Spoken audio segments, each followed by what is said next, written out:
Hi guys, today I want to go over kitchens. It has been a very popular topic on this channel, so I definitely want to continue to provide content that you guys are liking, which is kitchen design.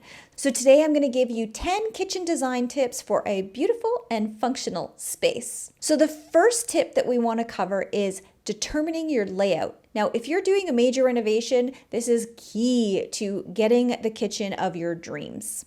So before you start designing your kitchen, it's really important to determine your layout. The most common kitchen layouts are a U-shaped, an L-shaped, a galley, or an open concept. Each layout has its own advantages and disadvantages, so make sure that you choose one that best suits your needs and space.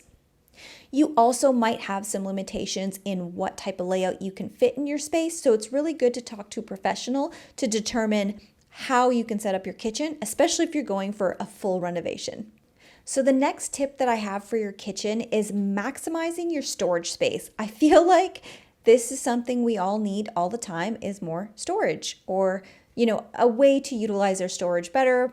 Maybe we do have storage, but we don't utilize it anyways. I could go into all that. But maximizing storage is always a key element when it comes to designing your kitchen. So storage space is essential for any kitchen. You really want to make the most of your kitchen by adding in storage solutions like cabinets, drawers, and pantry shelves. You want to consider using corner cabinets or pull-out drawers to maximize your storage space. Now, I am not a big lover of the Lazy Susan, I think it's called, in the corner, but there are some really clever and genius ideas of how to use that corner space if you do have a corner cabinet so that you're maximizing it to its full potential. I did include a lot of tips around kitchen storage in some of my other videos, so definitely check out those videos after this one. I'll include a playlist for you. Okay, the third tip on our kitchen of your dreams video is choosing your countertop. This can be such a difficult decision to make because it's a commitment and the range of options are vast. There are lots of options that you can pick for your kitchen counter. Your countertops will play such a major role in the overall look and feel of your kitchen, so choose a material that is durable and easy to maintain. Think of things like granite, quartz, corian, concrete even, or even, porcelain or different, there's different materials that you can think of. Terrazzo even is a big one now for counters. But when it comes to your counters, there's a couple other factors that you'll want to think about, and that will be cost.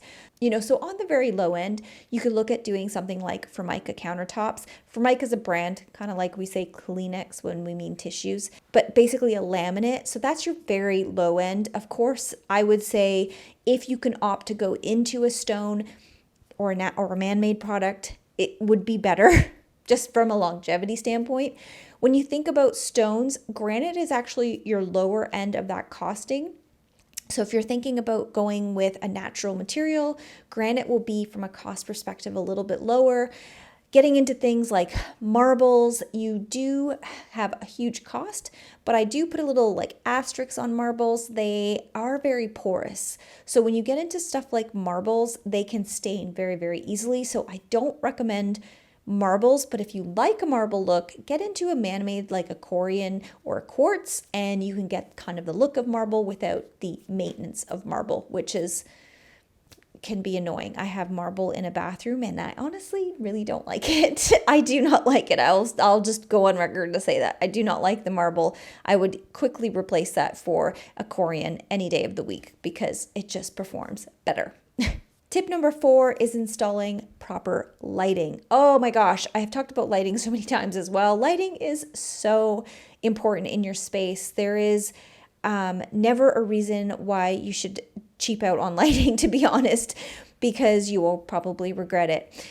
Good lighting is key in any kitchens. So you really want to consider installing task lighting underneath your cabinets. This is great for prep and getting, things together and just great lighting. I actually use my under counter lighting in the evenings when I just want some mood lighting in the space. I might not even be using the kitchen, but I usually leave those on because it just looks really nice and it's not too bright and it's just like a really nice look. Consider pendant lights over an island if you have an island. And then we want to think about your ambient light. So your overall light, if you have pot lights or a center light or just lights that light up the whole space. So those are your 3 key lighting elements. I will link below this video here, and that goes into lighting in much more depth. Tip number 5 on creating your glorious kitchen space is thinking about your backsplash. So when it comes to your space, the backsplash is a key element. There is the practical reasons that we have a backsplash, which is to protect your walls from spills and stains and just getting damaged in general. But the aesthetic aspect is the one that I think really resonates with us.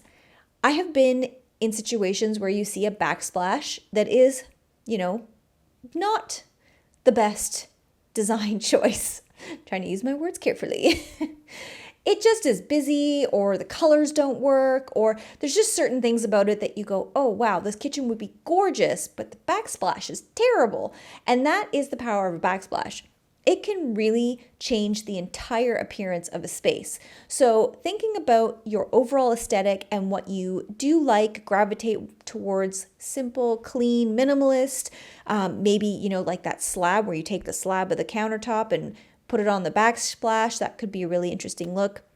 Or something that's more, organic and natural, like a ceramic tile or something with a lot of natural elements to it or texture. So there's a lot of different ways that you can look at incorporating the backsplash from an aesthetic standpoint and a functionality standpoint, and really think about it with the overall plan of your kitchen space, because it really will be a big factor in how the space feels.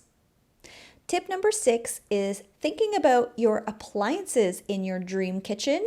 Now, appliances are really important. They can add a distinctive visual appearance, of course. There's lots of different appliances out there, from black, stainless, colors, white. The gamut is wide when it goes to what type of appliances you want. And also you want to think about not just the aesthetics of those appliances, but the quality of appliances. So the quality comes from a couple factors. So you want to think of energy efficiency. Of course, we don't want to have refrigerators that are eating up all our energy and costing us lots of money every month.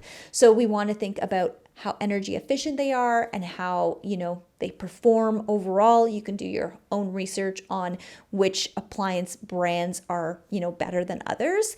And also from a resale value. So not that I'm saying you're renovating for resale, but let's say you are. Thinking about good quality appliances will definitely help on the resale value of your space if that's something that might be, happening at some point in the future. So if you're doing a full renovation, designing your dream kitchen, tip number 7 is consider an island. I don't know what it is about an island. We all just love them. Not every house will allow for an island. So if you can't fit one in, skip on over to number 8. But if you can fit one in, an island is a wonderful addition to your space. It provides additional workspace, storage, and seating in your kitchen. I feel like the one thing about an island, the one thing about kitchens, let's be honest, is it does become the heart of the home in so many instances. I don't know how many times I've had people come over and we just all hang out in the kitchen. So having an island is really great.